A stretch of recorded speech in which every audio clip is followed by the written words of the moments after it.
Thanks a lot, Anurag, for coming back. In the previous session, we saw that how the customer scenario where they wanted Pixie the Pixie infrastructure to be used to solve both the UEFI and the legacy BIOS automatically with the single boot, single infrastructure. That's something we solved in the last session.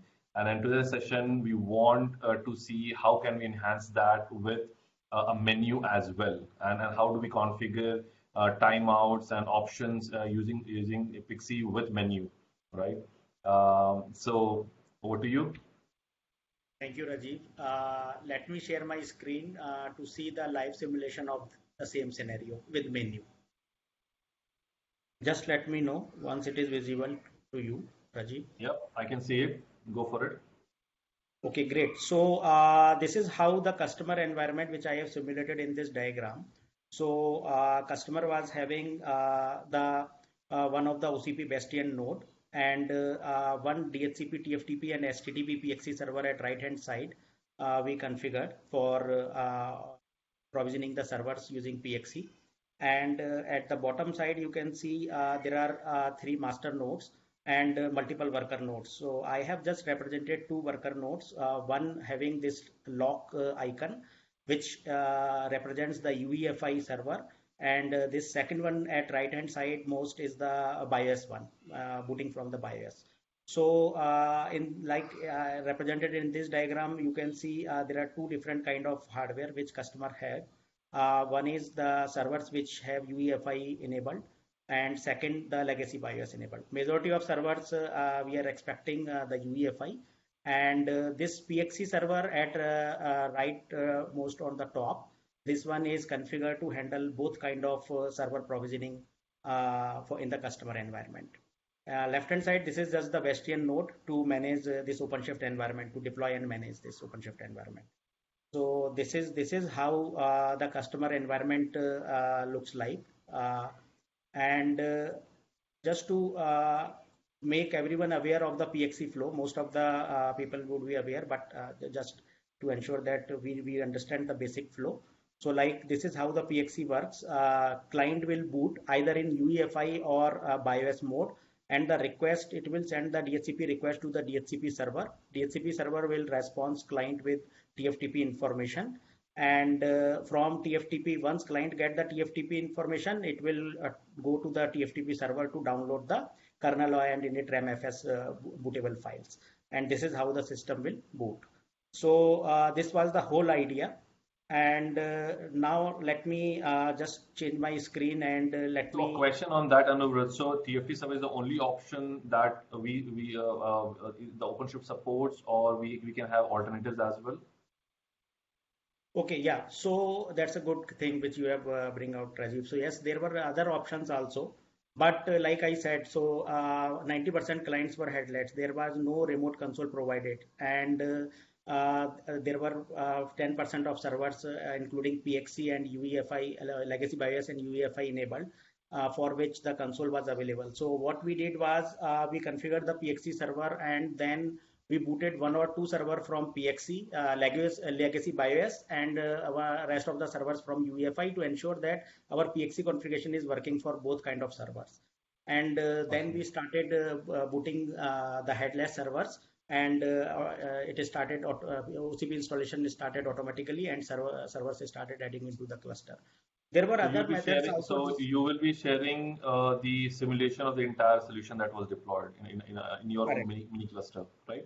Correct. Okay, So like you yeah. asked, yeah, let me also respond to the initial query which you asked. Like, so there were other options like manually installing the server using ISO, but for such a huge environment, that's not feasible and it's not practical. And using semi-automated way of USB or automated way of USB, for that also person has to go to data center and attach the hard USB drive on each and every server. So those options were discussed in the design workshop, but those were ruled out because of this kind of constraint of having 90% of servers which were headless, and that's the reason this PXE solution was adopted. So let me with that said, let me just showcase like how we simulated. I mean, I have just done this lab setup to simulate the customer environment. Is my screen visible, Rajiv? The terminal one? Yeah, I can see it. Okay, great. So you let me just quickly introduce so what I have in this window. So this is my KVM host, which is my laptop. And this KVM host, I have two virtual machines mainly, the OCP Bastion, and second is the cloud management server. This is the server which has all the PXE services running on top of that. That is DHCP, TFTP, and STTP, right? And this is the Bastion node, which is managing the OCP cluster. For this demo simulation or demonstration purpose, I have already deployed the control plane of OpenShift 4.6. You can see the master nodes are ready, right? And there is no worker node, right? And these are the IP addresses of master node. This is the TFTP server where you can see that DHCP, TFTP, and STTP services are up and running, right? So there are two VMs on this. So I think now one thing to observe here, Nurad, is that it is not necessary that masters can't be done via PXE. In fact, the entire infrastructure can be done that way. For the demonstration purposes, you are simulating only the worker node here. Is that correct? correct. But like I said, this control plane I already deployed before this session, and this control plane I deployed using the same PXE server. So I have simulated the master boot also in the similar way, like I am going to showcase the worker nodes. So Okay. from PXE Let's look perspective, at the steps then. Yeah. yeah. Okay, so if you see my screen, I have two worker nodes. This is my worker one. This worker one will boot into the legacy BIOS mode. So to simulate the customer environment, I have configured these two workers. This second worker will be, you can see, it will boot into the UEFI mode. So these two virtual machines are running on the KVM host. Like I said, this is the KVM host.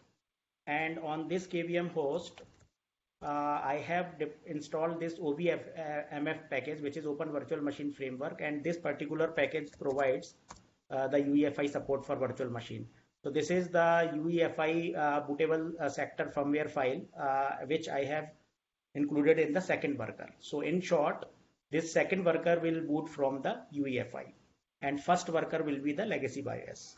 So let us get started by booting the worker and see how the booting happens.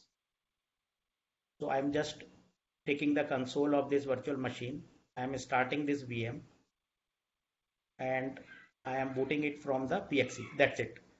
I have just selected the third option, which is iPXE. So this node will start booting from PXE.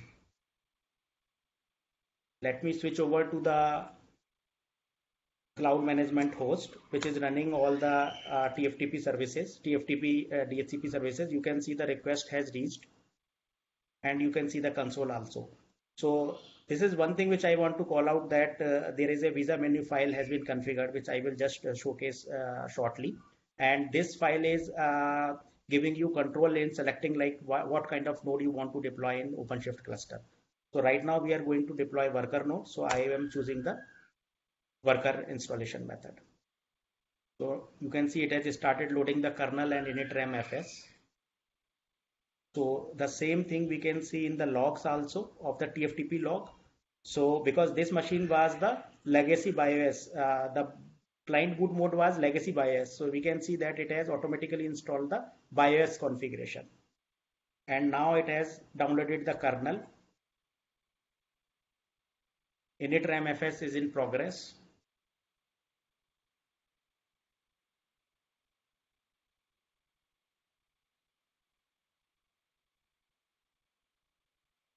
So usually, yeah. So we can see the server has started booting with the kernel and initramfs.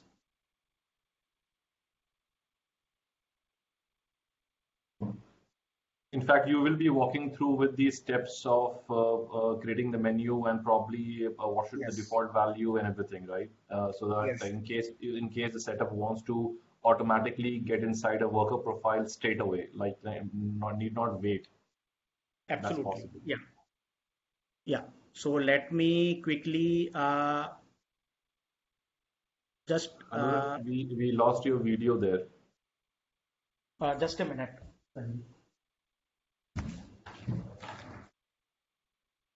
Okay, we can see that it has it has started copying the CoreOS image on the hard drive.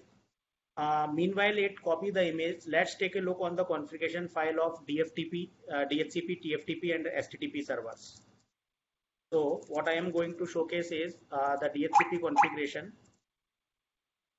This is the DHCP configuration, and this particular worker is booted from the legacy BIOS. So this is the pxc linux.0 file which has been loaded. We can see the code logic here. If the architecture type is 00.07, this 00.07 signifies for the UEFI. Let me just showcase that link. So you can see here, this is IANA website from where you can get the understanding of processor architecture type. So we can see this x86 UEFI code is 0x07, and the same has been mentioned in the DHCP configuration. So if the request will come from this UEFI architecture type, it will boot from the UEFI bootable file, and if it is the legacy BIOS, then it will boot from the pxclinux.0. So this is what is mentioned in the DHCP configuration, right? Similarly, these servers have been already assigned the fixed IP addresses with their corresponding MAC addresses, right? And we can see like host, and then there is a host name. So DHCP is providing the host name metadata for the end nodes. So this is the inventory that the customer has to pre-build before booting their 300 machines worker nodes. Is that correct? Right, right, okay. right.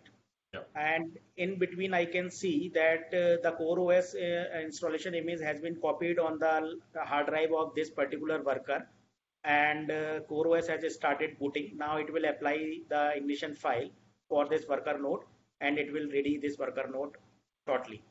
So right now we can see there is no worker node, and let's wait for, and there is no CSR, right? So once this worker node is added, it will send the CSR request to the master nodes, and then we will approve and get it added into the cluster. Next thing which I want to showcase is after the DHCP, that is the TFTP configuration. So this is how the TFTP, I have structured the TFTP directory. So we can see there are two folders or two directories. One is PXC Linux, second is UEFI.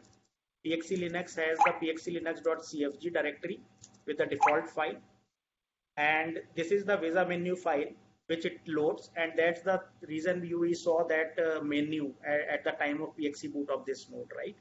This is the file which is responsible, and where is this file? You can see this file is here, right? And here we can see there are three different sections for each kind of node installation, like bootstrap installation, master, and worker, right? So each section has been defined in this file. And important point to be noticed here is this is how we are loading the kernel. This is the rhcos live kernel, and this is how we are loading the init-ramfs. So and for master, you can see we are using the master ignition configuration, and for worker we are using the worker ignition configuration. For bootstrap, it is bootstrap. So this is how the PXC configuration has been done. Now going back to the UEFI. So here in UEFI, you can see the UEFI bootable file is copied here, and this is the grub.cfg file. This is the menu for UEFI, which we will see shortly when we will boot the worker node, second worker node. So you can see that it is using Linux EFI and initrd EFI arguments. And the legacy BIOS, it was using the kernel and append initrd. That's the difference, parameter difference between the legacy BIOS and UEFI configuration. So this is the grub configuration file, and like I said, if we go back to the DHCPT just to recall that point, you can see that from the same folder I am calling this bootx64.efi file, right, in the DHCP. So this is the same file. See, UEFI folder and then bootx64.efi file, right? So this is how the UEFI and legacy BIOS PXC boot will happen. So I think this, you can see the worker one has been booted successfully. Now at backend, OpenShift will do the machine configuration, and then it will take a reboot. And after that, we should see the CSR for this particular node. So let us boot the second node also, because this particular node, like I said, is UEFI enabled. I am simulating UEFI boot mode on this particular VM by including this file, which I installed on the KVM hypervisor. So let's take the console and let's start booting this server.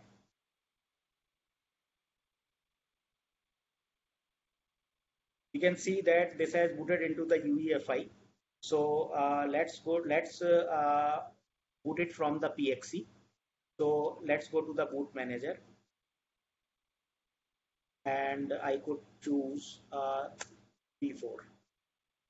So I have asked this particular machine to boot from the PXE over IPv4. So we can see here, we see a different menu, the menu which we saw earlier for legacy BIOS. The reason is, in UEFI, like I said, in this grub.cfg, I have not included any background image. That's the reason it's not showing any background image. In the BIOS, there was a background image. You can take a look on that again, just for calling that point. So here you can see this background image. That's the reason we are seeing console like this. But again, it is facilitating the same thing, like we have control to install different various kind of nodes like bootstrap, master, or worker nodes, right? So now we are going to install worker node, so we will choose the worker. Some key points I want to highlight, which if you recall, when we booted worker 1, it booted from the legacy BIOS, right? There was no UEFI boot mode, but here you will see the UEFI boot mode. We saw that, right? And then we selected the boot from the network card over the PXE, right? So now I have selected the worker installation. So it will load the UEFI kernel and initramfs. So we can see in the logs also. Yeah, here you can see it has booted all the UEFI configuration, right? And previous in legacy BIOS, it booted the legacy PXE configuration. So now it is downloading the kernel, and then it will download the initramfs, and then it will load. Yes, it has started booting. So this is the worker 2.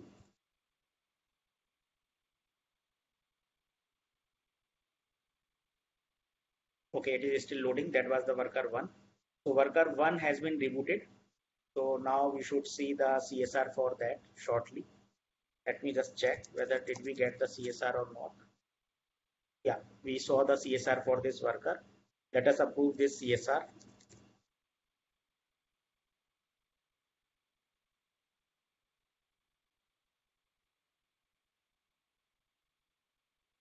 Yeah, so this CSR has been approved. This was the bootstrap CSR. Eventually, we should see the CSR for that particular node. So you can see that we got the CSR approved for bootstrap, and then we got the CSR for node itself. So let us approve this node CSR in the similar way like we did for bootstrap.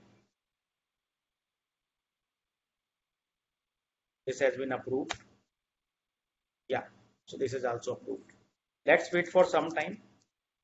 So you can see that it is showing in OCGET node. You can see that node is listed over there, but it is in not ready mode. So we can just keep it running in watch for some time, and it should come up. Let's see what is going on with the UEFI. UEFI worker, we can see it has also started copying the CoreOS image on the hard drive, and it has booted successfully fine. So let's wait for it to complete the image copy. And once the image is copied, it will take a reboot and automatically boot from the hard drive, and then it will be added into the cluster. So this is how the booting is happening. So we can see that both kind of configuration in dhcp.conf we can control. Like we can control both kind of booting using based on the architecture type, right? BFI versus this PXE.